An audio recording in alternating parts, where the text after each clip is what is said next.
ഗുരുവാണ്, ഗുരു വിഷ്ണുവാണ്, ഗുരു സാക്ഷാത് പരബ്രഹ്മം, തസ്മൈ ശ്രീ ഗുരവേ നമ. ഒരു ഗുരു എന്ന് പറയുന്നത് ബ്രഹ്മമാണ്.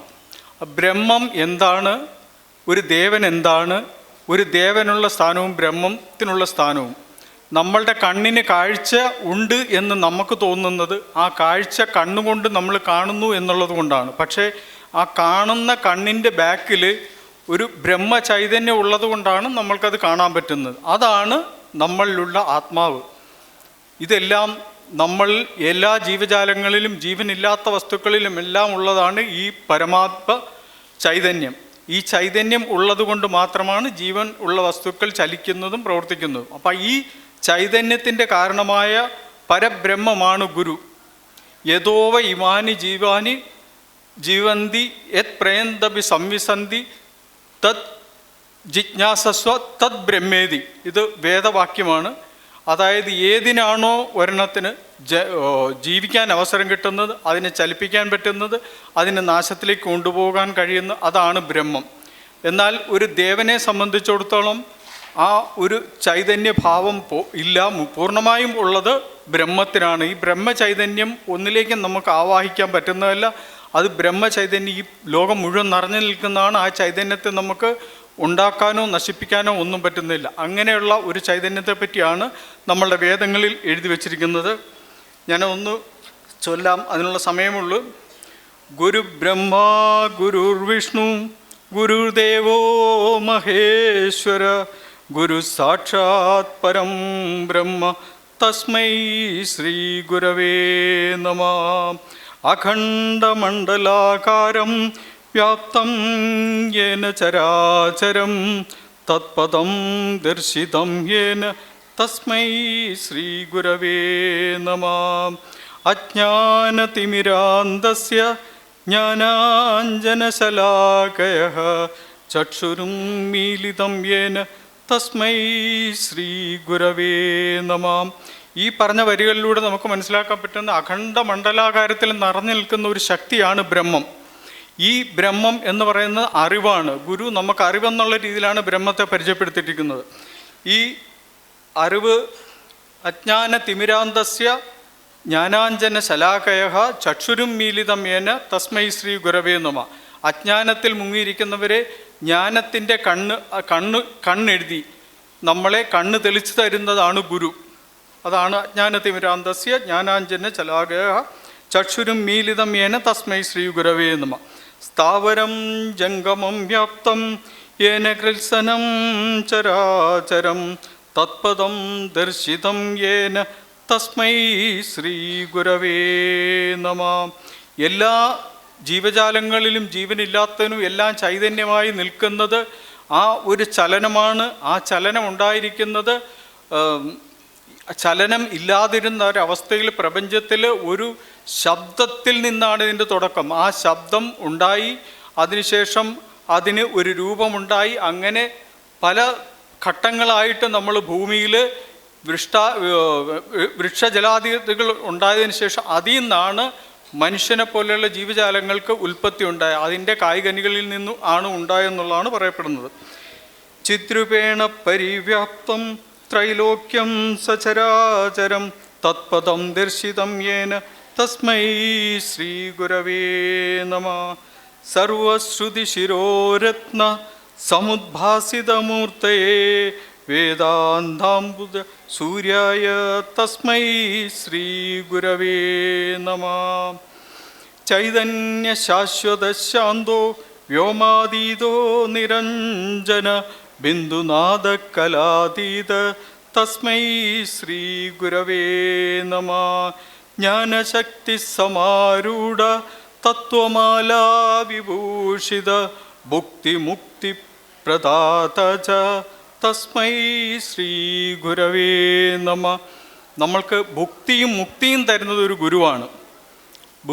ഭുക്തി എന്ന് പറഞ്ഞു കഴിഞ്ഞാൽ നമുക്ക് ജീവിക്കാനുള്ള ആഹാര വസ്ത്ര സാധനങ്ങളെല്ലാം തരുന്നത് ദേവനിലൂടെയാണ്.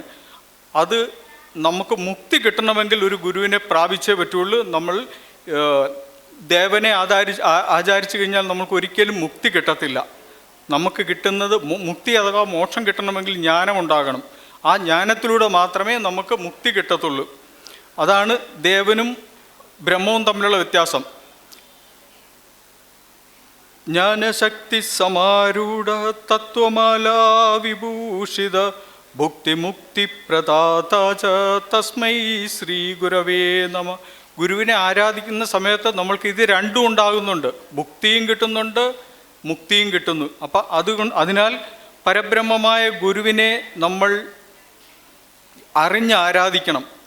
ഗുരുവിനെ നമ്മൾക്ക് ഒരിക്കലും ആവാഹിച്ച് എങ്ങും വയ്ക്കാൻ പറ്റുന്നതല്ലെന്നാണ് വേദങ്ങൾ പറയുന്നത്. ഗുരു ഈ സർവ്വപ്രപഞ്ചത്തിലും നിറഞ്ഞു നിൽക്കുന്നതാണ്. പക്ഷേ നമ്മൾ ആവാഹിക്കുന്നു എന്ന് പറയുന്നത് നമ്മളുടെ ദൃഷ്ടിയിൽ ഒരു ഫോട്ടോ പോലെ മാത്രമേ കാണാൻ പറ്റുള്ളൂ. ഗുരുവിൽ നിന്നുള്ള നിത്യ ചൈതന്യം അത് ഈ പ്രപഞ്ചം മുഴുവൻ നിറഞ്ഞു നിൽക്കുന്നതാണ്.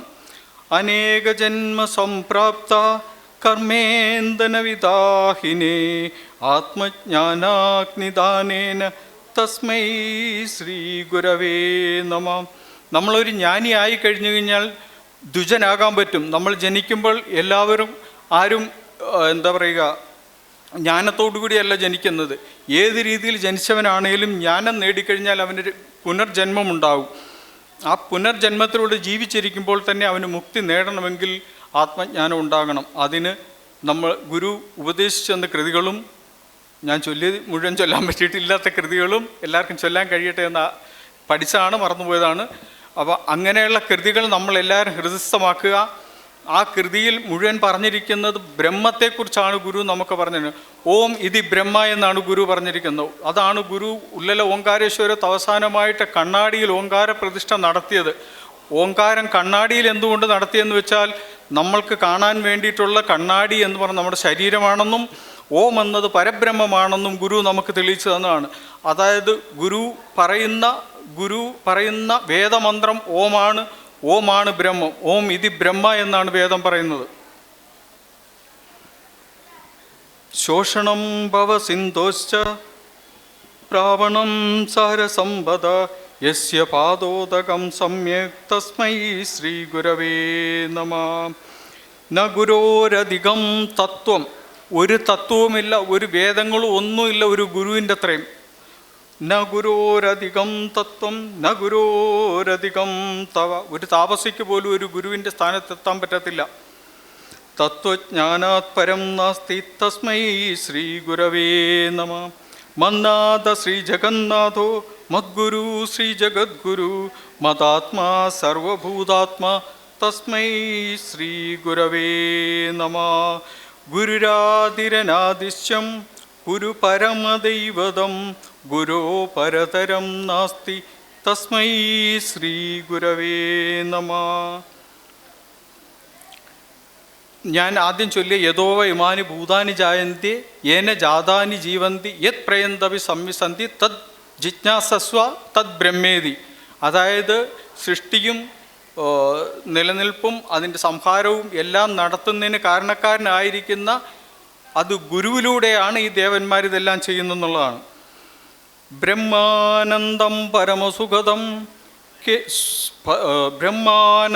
പരമസുഖദം കേവലം ജ്ഞാനമൂർത്തിം ദ്വന്ദ്വാതീതം ഗഗനസദൃശ്യം തത്വമസ്യാദിലക്ഷ്യം ഏകം നിത്യം വിമലമചലം സർവദീ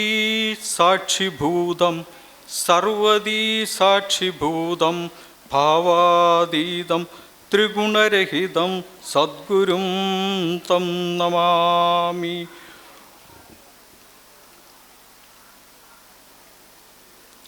അതായത് എല്ലാത്തിലും നിറഞ്ഞു നിൽക്കുന്നത്, അത് ഒന്നിനും ഒഴിവാക്കുന്നില്ല. അത് ഏകമാണ്, ബ്രഹ്മം ഏകമാണ്, അതിന് ദ്വൈതമില്ല.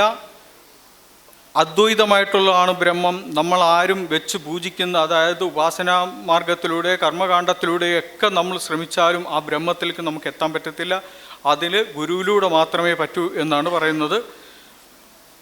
ഓം ഇത്യേതദക്ഷരമിദം സർവം തസ്യോപവ്യാഖ്യാനം ഭൂതം ഭവത് ഭവിഷ്യതി സർവമോങ്കാരമേവ യശ്ചാന്യത്ര കാലാതീതം തതപ്യോങ്കാരമേവ സർവം ഹേതദ് ബ്രഹ്മ. ഓം എന്നുള്ളതാണ് ബ്രഹ്മം എന്നാണ് പറയുന്നത്. ഓം ഇത്യേത് അക്ഷരമിതം ബ്രഹ്മം. ഓം ഇത്യേതക്ഷരമിതം സർവം തസ്യോപവ്യാഖ്യാനം. നമുക്കൊരിക്കലും വ്യാഖ്യാനം ചെയ്ത് പറയാൻ പറ്റുന്നതല്ല ബ്രഹ്മം. അത് ഓങ്കാരമാണ്. ആ ഓങ്കാരത്തെ ഗുരു നമുക്ക് ഉപദേശിച്ചു തന്നത് ഗുരുകൃതികളിലൂടെയാണ്. ഇത് നമ്മൾ അറിഞ്ഞ് ഗുരുവിനെ ഉപാസിക്കുക, ഗുരുവിൽ നമ്മൾ എത്തിച്ചേരുക. നമസ്കാരം.